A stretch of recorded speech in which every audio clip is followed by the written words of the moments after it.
Good day. Welcome to this session with our good friend, Dr. J.C. Campbell. I'm so honored to have Dr. Campbell here. Thank you, Dr. Campbell. Dr. Campbell, when we consider obstacles that challenge our perseverance, that persistence, some would say they come in two forms. There's external obstacles, then there's internal obstacles. COVID is a great example of external obstacles.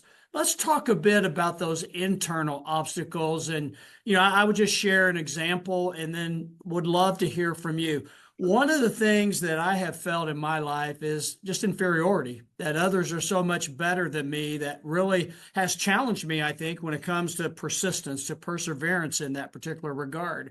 And I'm not so sure that sometimes internal obstacles that we self-create on ourselves aren't more difficult challenges to that perseverance and that persistence than those external challenges. Yes, absolutely. I mean, self-esteem, self-efficacy, arrogance, the inability to work with others, ego, all of those things can be intrinsic conflict and intrinsic a stumbling block, to persistence.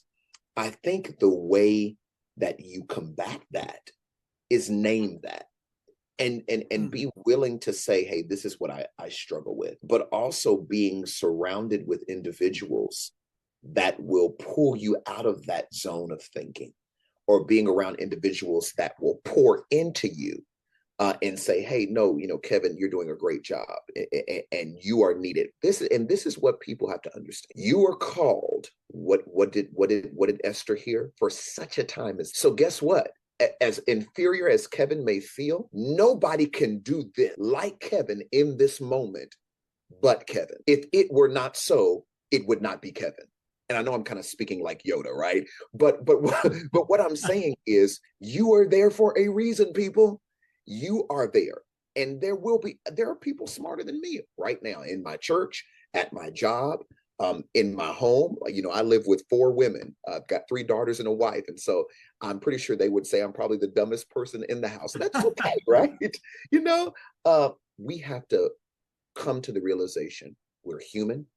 We are not know-it-alls. We don't have the codes and the cheat codes to life. But what we do have is experience. And we learn from our mistakes. So when those intrinsic issues or those character flaws come up, we've got to be able to deal with them. We've got to be able to own them. I have never seen a company or a team who had a person that was honest and open about their flaws and worked on them be unsuccessful. It's only the organizations where people say silly things like, well, this is how they've always been. That is not an excuse to be that way. We hear that a lot in the church, right? This is how it's always been. Oh, they're just like that. Or that's how they just talk like that. Well, sometimes that's just not acceptable. And so we have to be able to take notice of those things and say, hey, listen, JC, I know you are a taskmaster, but your team is a encouragement-oriented team. And so if you're going to lead this team, you can't lead it only on criticism. You have to lead it on encouragement. You have to take some ownership and some onus, right? So when you have those leaders that are willing to say, okay, let me take a step back. Yeah, I'm being a jerk. And that's just how I am. My background is in finance, so I'm very detailed, right? And I nitpick on things. Or I'm very micromanaging. I have a micromanaging spirit because I feel like everything is on me and I need it to be the way I want it to be. You have to name those things and own them, because what I think happens is if you don't, you completely dry up your stream of perseverance in your team, because your team says, I cannot run at maximum capacity every single day, right? Usain Bolt is not asked to run at his speed, his Olympic speed, to the grocery store or to the mall. Only in competition where the prize is on the stake is he asked to perform at that level. And what some of the leaders do is we're asking a lot of our Usain Bolts to run that speed every day, when it may just be the very thing that could break your team and lose trust in your leadership. So I think you have to deal with those intrinsic issues and deal with them head on. I hope that answered your question. Oh, wow. It does more than that. It answers about 1,000 others. I'm going to pause and as my background says, just be still for a moment because this is one powerful individual and Gosh. powerful words he's bringing to us and just wow. And Dr. Campbell, what I've heard that really jumps out to me, every word you state, I'm on the edge of my seat as I know our guests are now, and those will be watching the archive in the future. You've pointed out how we can get in our own way with persistence and perseverance by being more competitive, Mhm. being competitive with others instead of simply working. John Wooden, just be the best you can be. God wants us to be the best on His purpose aspect. And you mentioned something a moment ago I'd like to dive into. And for our guests, we're going to open up for questions or comments you have here and within the next 5 or 10 minutes. So please feel free to jump in. I just love the conversation we're having. But you talked about learning and taking from our experiences. Sometimes I've experienced, or at least as I reflect back, and I think I can see this maybe being a detriment to persistence or perseverance. Using experience, turning it into a competitive thing, and then getting defeated by it, so to speak, in that regard. The value of taking experience is simply to grow and learn from, as you said, to help our self-awareness, Yeah, which I would have to think builds growth mindset rather than fixed mindset, which could put us on the path to improving and enhancing our perseverance. Build on absolutely. that comment or question, if you will. Well, Kevin, experience is played out in today's world. And I'll tell you why. Because gone are the days where experience equals time served. Okay. Experience is not a jail sentence. Okay. I think what makes experience watered down is when we use experience for experience sake. I've done this for 40 years. Okay. That's great. What have you accomplished in 40 years?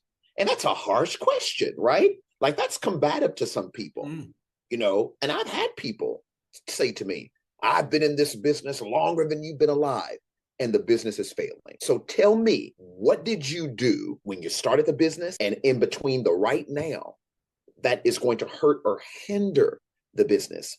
Experience is supposed to be maximized, Mm. not time served. How do you maximize time? Darn it, I made this mistake. Let me own that mistake. So when we do this again, this mistake won't come up. And not only am I going to chastise myself, hey, team, we made a mistake. We, not you, we made a mistake. Language is important now. We made a mistake. Here's the mistake we made. Now, here's what I think we can do to not make it again. What are your thoughts? So you're getting team buy-in. You're showing your team that you're human. You're showing your team that you're transparent, right? That's when experience gets real good because now your team can say and hold and remember this time, oh, JC, we may not want to do that this way because you remember in 28 we tried that and yes, you're absolutely right. So what's a different way to do this? So I like the experience that maximizes time. Learn from mistakes, learn what you did really well, right? And here's the reality. You could do something really well 5 times and the 6th time it doesn't work anymore, right? Owning that and taking that, right? Excuse me, there's been a number of things that I've done that have worked at certain institutions. And I get to another institution, it's like, that does not work at all. And it's not always our job to fight the system because you're comfortable with your system, right? And I've seen that. I've seen my generation of professionals do that all the time. Well, it worked here. So you just no, maybe you need to massage and change things and experience things differently. So I think for me, experience is you only get defeated by experience when you use it as a crutch. I've managed people before. Yeah, but you haven't seen the reviews about the people you managed about you, right? So we got to be honest and transparent. I think if we learn things well and we learn how to fall gracefully, and it will happen, you'll make mistakes. So for example, if I say, and I don't mean to be insensitive or graphic on this, but I think this will help drive the opinion. If I say, I have learned how to steal money well, okay? I've learned as a professional high person how to take money from the top-notch banks very well. I can pickpocket you and you'll never notice. Does that mean that it is for the better of the community or the people around you? Probably, right? If I've been in a marriage for 40 years and I've ignored my wife for 38 years, is that good experience? So the experience that maximizes times, no. I know what I've done wrong. I know what I need to improve on. I know what is ethical and moral. I know how to speak to people. I've learned what not to say to people. I've learned that I can't say to somebody, you did a terrible job on this report and you just need to give it up. But maybe say, hey, how can we improve this report? Now, I hear people's minds that are going to watch this. I'm being facetious when I say that, but someone's going to say, well, this generation of professionals are too sensitive. They just take criticism so hard. Okay, that may be true. Now what? How do we engage those professionals? How do we work with those professionals? How do we deal with those professionals in a professional manner, right? How does the younger generation know how to handle sometimes the bluntness of the previous generation? So it's about working together and maximizing that time. Not saying, oh, you need to retire or you're too old for this or, oh, you don't know anything and you're young. But how do we maximize those experiences to say, hey, baby boomer, this is what you did well.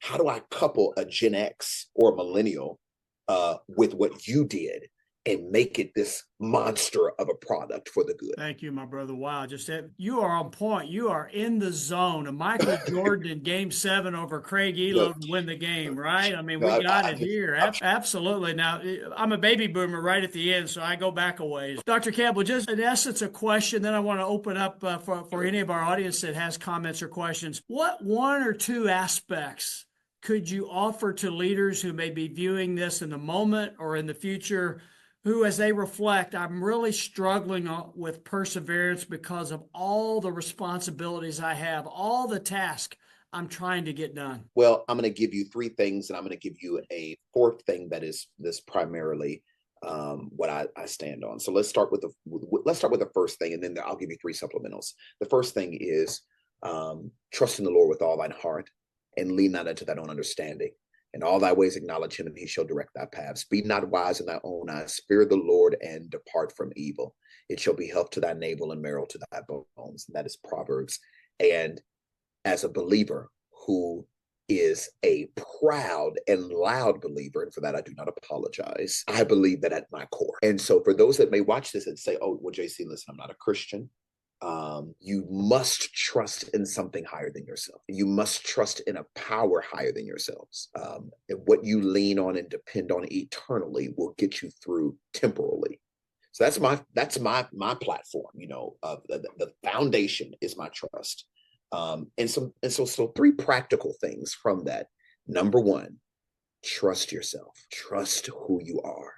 Trust why you're there. Trust what you know. You don't have to be like a JC Campbell. You don't have to be like Kevin. Just be the best. You're going to make mistakes. You're going to have flaws. You're going to have days, but be the best you, right? And the best you will make someone else the best them. So that's the first thing. Trust yourself. The second thing is build a super team. You need an Avengers, okay? I don't care where you are. One of my proudest moments as a pastor is I've got an Avengers team where there's a lot of things I just don't even bother with anymore because I've got a team that knows what to do, learns how to do it well, and loves what they do. So every superintendent, every senior pastor, every college president, every parent, every spouse, you need a super team. You need a team that you can trust, you can confide in. You need a team that you only have to give the framework and they can build it like that. Because I'm gonna tell you, when you got a team, you got an Avengers, man, you can save the world. And I believe that wholeheartedly. And a caveat to that is stop putting people on your team that are incompetent because you like them. There have been many people that are my friends that I've known for years that I love with all my heart, that I've had to say, you're just not a good fit. I love you. I hope you're not mad at me after this. I hope we'll still go fishing. I hope we'll still go play tennis, whatever the case may be, or golfing, but you're not a good fit for this season. And a lot of key leaders, I'm talking about top leaders now, a lot of top leaders destroy themselves and their organization because you put your reliance on a bad fit. Not a bad person, watch what I said now, but a bad fit for the organization. So you need the A team, right? And the third thing, and what I will argue is the most important, next to your foundation of faith, you need to plan for when you're no longer the top dog. I am tired, and I'm on my soapbox now. I am tired, particularly of churches who go into utter chaos and ruin because they have not prepared when a pastor dies or retires. It's the same thing with the school corporation. It's the same thing with the Fortune 500 company. It's the same thing with the university. You need to prepare that organization for when you're no longer there. And my hope is you no longer there doesn't mean you died. I would hope you'd be able to enjoy your life after this, but you need to plan and prepare. What do I do when I'm no longer in the top seat? And what do I do, or what does the organization do, when I'm no longer in the top seat? You got to prepare for that. So those are my pieces of advice. Wonderful pieces of advice. And thank you, my brother, for sharing. And those in attendance, questions or comments, feel free to come off mute and to jump into the conversation. And Dr. Campbell, just to build a little bit, I really relate directly everything you said, but your point on succession, the planning, and I go back to the late 70s, early 1980s, and last century, way back then type thing. And the time and energy, with this poignant investment corporations would make outside of education, in this example, for succession planning. And I see today in school corporations, when a superintendent leaves many times, or a principal, everything starts all over again.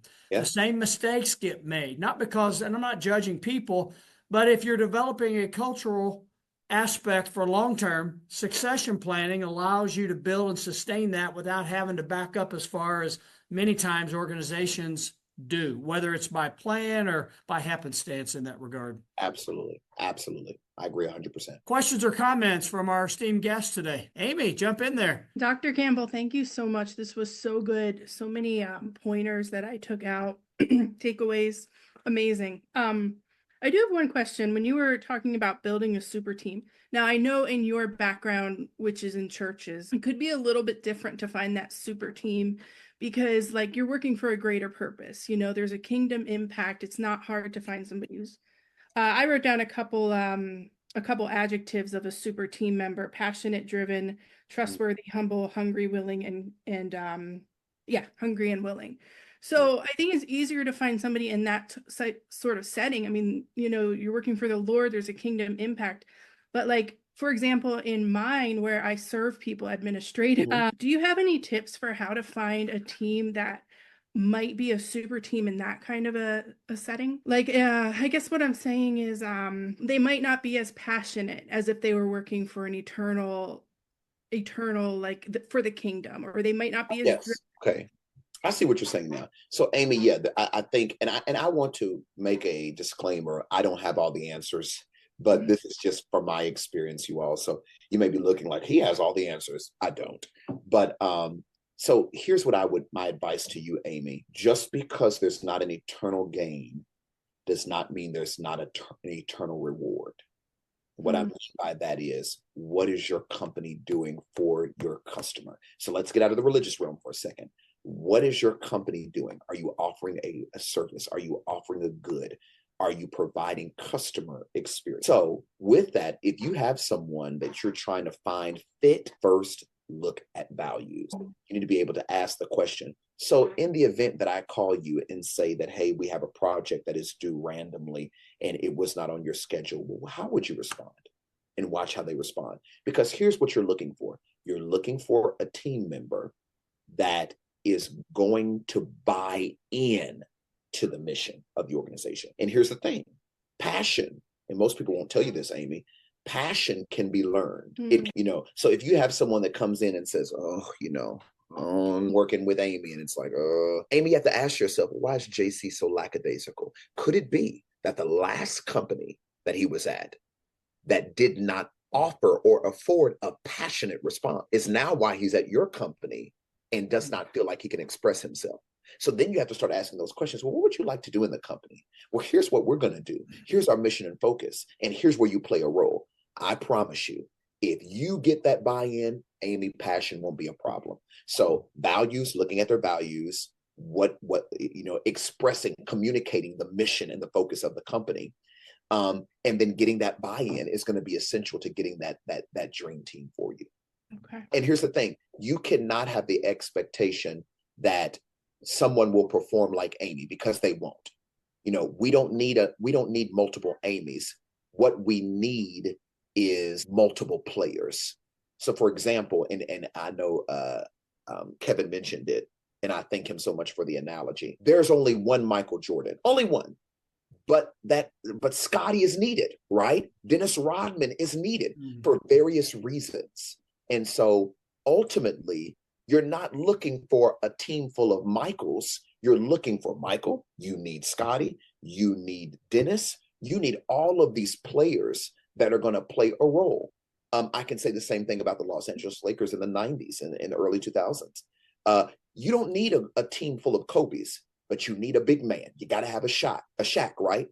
You need a tough guy. You need a Ron Artest, right? You need a Maverick, or a kind of a spade that you can play when people least expect it. You need a Derek Fisher. You need a Karl Malone. You need somebody when Derek Fisher's out. You need a Gary Payton. You have to put those players together. And what wins championships, in my humble opinion, is not multiple Kobe's or Michaels or LeBrons, but a team that fits in well with the cohesiveness of the whole. That's what I would say. That is so good. Thank you. It's like we're all members of the body. Absolutely. So find your shooter. Once you find your shooter, find your rebounder. Once you find your rebounder, find your center. Find those people that fit where you are lacking. And I think you'll be fine. Awesome. Thank you. No problem. Amy, just to clarify, I can't play any of those positions. Way out of my prime. Cheerleader. Yeah. We have time for one more question. Dr. Campbell does have to wrap up here shortly, in just a few minutes, as he has another obligation to get to. Mr. Baldwin. First of all, Dr. Campbell, thank you for all the information. It's been really good. I want to go back to earlier on. You mentioned having perseverance, but not falling into the negativity, right? So I look back, Dr. Smith knows this. I was an interim superintendent a few years ago, and I want to do that job again, and be much better in the official capacity as a superintendent someday. But I really struggled. It was tough. It was COVID times, a lot of things going on.